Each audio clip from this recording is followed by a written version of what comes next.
अनेक गोष्टी आहेत ना, निवडणुका संपल्यात काय आता? अरे निवडणुका आहेत ना आता परत.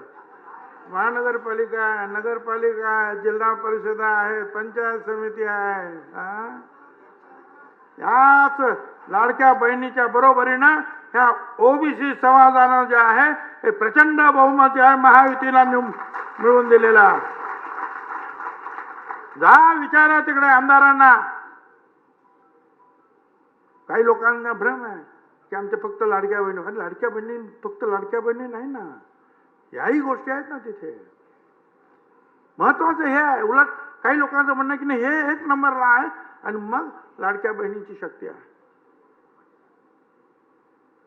पण ज्या शक्ती ते आता मी माझे इतर जे आहेत आमचे ओबीसी आमदार आहेत तिथे मंत्री झालेले, त्यांच्याबद्दल मी स्वतः काही कॉमेंट करणार नाही. इतरांनी ती कॉमेंट केलेली आहे. परंतु होकल मनुष्य पाहिजे आम्हाला, होकल लीडर्स पाहिजेत, होकल मंत्री पाहिजेत जे आमच्या साठी लढतील, आमच्यासाठी बोलतील. आणि एक लक्षात घ्या, ही लढाई जी आहे आता परत आवाज द्यायला सुरुवात झालेली आहे. पण ही लढाई आमदार म्हणून जसं हाऊसमध्ये मी लढणार, त्याचप्रमाणे तिथे कितीही बंधन असली तरी रास्ता तो मेरा है.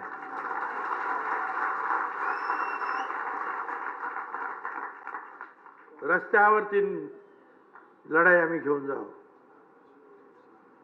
गावागावातून फोन येतातच आहे, जिल्ह्यातून फोन येत आहेत, राज्यातून फोन येत आहेत.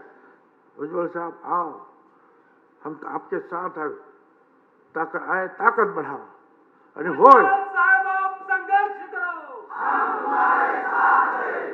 आणि होय खरं आहे, मी संपूर्ण राज्यात जाणार आहे.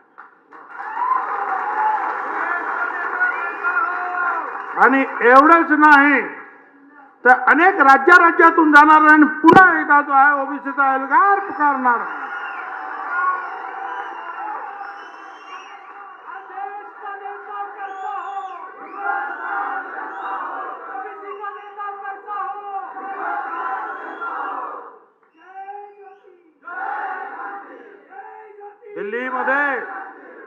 दिल्लीमध्ये रामलीला मैदान भरवलेलं सगळ्यांनी पाहिलं. अधिवेशन सुरू होतं.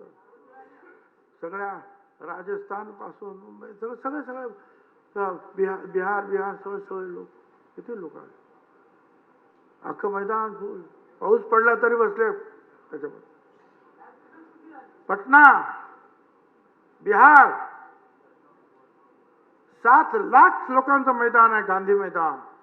फक्त जयप्रकाश नारायण साहेबांचं सभा फुल. इंदिराजींची बांगलादेश आणि पाकिस्तान तुटल्यानंतर ती सभा आणि आपल्या महात्मा फुले समता परिषदेची सभा. आपण पूर्ण मैदान भरलं होतं.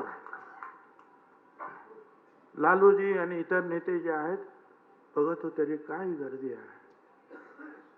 राजस्थानात सभा झाल्या, आपल्या गुजरातमध्ये झाल्या, यूपी मध्ये झाल्या, आंध्रमध्ये झाल्या, अनेक ठिकाणी झाल्या, गोव्यात.